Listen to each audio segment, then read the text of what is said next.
যেহেতু একেবারেই সেটা করেছেন অন্যান্য দেশের জন্য, টমাস ডুলের জন্য চ্যালেঞ্জটা কি এমিলি ভাই এখন পর্যন্ত মনে হচ্ছে? কারণ এখানে এসে এক ধরনের অবকাঠামো, এক ধরনের সিস্টেম, এক ধরনের নতুন দেশ, নতুন যাত্রা, সেখানে কি ধরনের চ্যালেঞ্জ ফেস করতে পারেন এবং বাংলাদেশের অবকাঠামো অনুযায়ী কতটা কোপ আপ করে নিতে পারবেন বলে মনে হচ্ছে? রঞ্জন ভাই, টু বি অনেস্ট, কোচিং কেরিয়ারটা মানে কোচিং পেশাটাই হলে কিন্তু থ্যাঙ্কসলেস জব।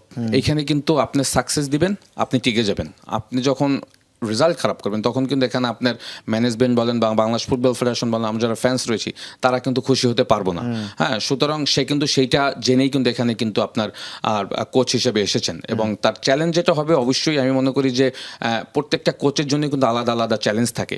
ইটস ডিপেন্ড অন আপনি স্কোয়াডে আপনার প্লেয়ার স্ট্রেংথ কেমন, আপনার দলটা কেমন হয়েছে, সেই দলটা আসলে আপনি প্রপার হ্যান্ডেল করতে পারছে কিনা, আপনি যে স্টাইলে ফুটবলটা খেলেন সেইটা আসলে তার অ্যাডাপ্ট করতে পারছে কিনা, এগুলি হবে মেইনলি চ্যালেঞ্জ।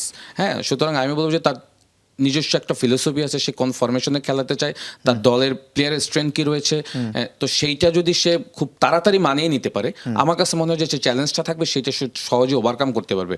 আর একটা ব্যাপার হলো যে অনেক সময় দেখবেন যে অনেক ভালো কোচ, হ্যাঁ, বাট দলের স্কোয়াড নিয়ে কিন্তু কাজ করতে গিয়ে অনেক সময় দেখবেন যে তার প্লেইং স্টাইলটা কিন্তু হয়তো প্লেয়াররা রপ্ত করতে পারে না বা ওই স্টাইলটা তারা গেইন করতে পারে না, ওই সময়টা কিন্তু সমস্যা হয়। তো সেই জায়গা থেকে আমি বলবো যে যত কুইক সে আসলে দলটাকে সে যেভাবে চায় ওইভাবে যদি সে মাঠের পারফরমেন্সে যদি আমি মনে করি যে সে তার ফরমেশনটাকে অ্যাডাপ্ট করে ফেলতে পারে, তখন কিন্তু তার চ্যালেঞ্জগুলো অনেক সহজ হয়ে যাবে। আপনি বলেছেন তার স্টাইল, স্বাভাবিকভাবে প্রত্যেক কোচের এক ধরনের স্টাইল থাকে, তিনি যেহেতু দীর্ঘদিন খেলেছেন এবং কোচিং করিয়েছেন, যতটুকু জেনেছি মানে 3-5-2 এক ধরনের ফরমেশন, সেই জায়গাটাতে আসলে বাংলাদেশের যে মিডফিল্ডের একেবারে জামাল, হামজা, সমিতের কথাই আসে, মানে কিভাবে তার পরিকল্পনাটা কাজে লাগতে পারে, তিনি কোন স্টাইলে বাংলাদেশ দলকে খেলাতে পারেন বলে মনে হয়? দেখেন, formation depends on player resource, player quality. হ্যাঁ, আপনি কিন্তু এখন 3 সেন্টার ব্যাক, যে 3-5-2 যে জায়গা 3 সেন্টার ব্যাক আপনার দলে আছে কিনা, তাদেরকে দিয়ে আপনি দল সাজাতে পারবে কিনা সেইটা সে আগে দেখবে। হ্যাঁ, যেহেতু সে 24 তারিখে দলের ট্রেনিং সেশনে জয়েন করবে, প্রথম ট্রেনিং সেশন হবে জাতীয় দলের, তারপরে 5 তারিখে সান মেরিনের সাথে খেলা আছে, এর আগে কিন্তু কয়েকটা ট্রেনিং সেশন সে পাবে। তো সেইখানে সে দেখবে যে প্লেয়ারের কোয়ালিটি কোন অবস্থায় রয়েছে, এই দলটাকে নিয়ে 3-5-2 ফরমেশনে খেলা যাবে কিনা, বা বিগত দিনে যে আমরা যে ফরমেশনে খেলেছিলাম কাবরেরার সময়, ওই ভিডিওগুলি নিশ্চয়ই সে দেখবে। সবকিছু অ্যাসেসমেন্ট করেই কিন্তু আসলে সে একটা ফরমেশন দাঁড় করাবে।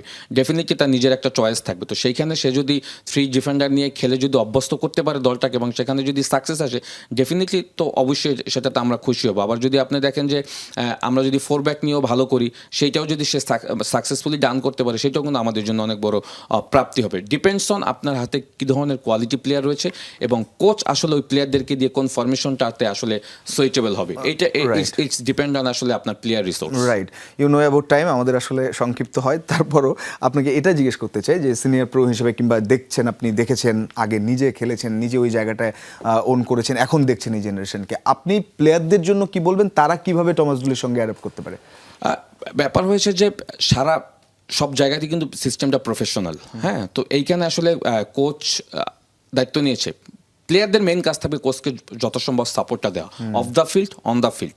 কোচ প্লেয়ারের রিলেশনটা যখন একদম একটা সুইচেবল হবে, একদম মলিন হবে, একদম সুন্দর হবে, তখন কিন্তু আসলে কাজ করার জন্য দেশে এসে উনিই কিন্তু প্রথম বন্ধু হবেন, উনি সবচেয়ে ক্লোজ হবেন। এক্স্যাক্টলি, প্লেয়ার কোচ যখন একটা ভালো রিলেশন হবে, তখন এটা কিন্তু of the field, on the field দুই জায়গায় বিশাল একটা ইম্প্যাক্ট পড়বে।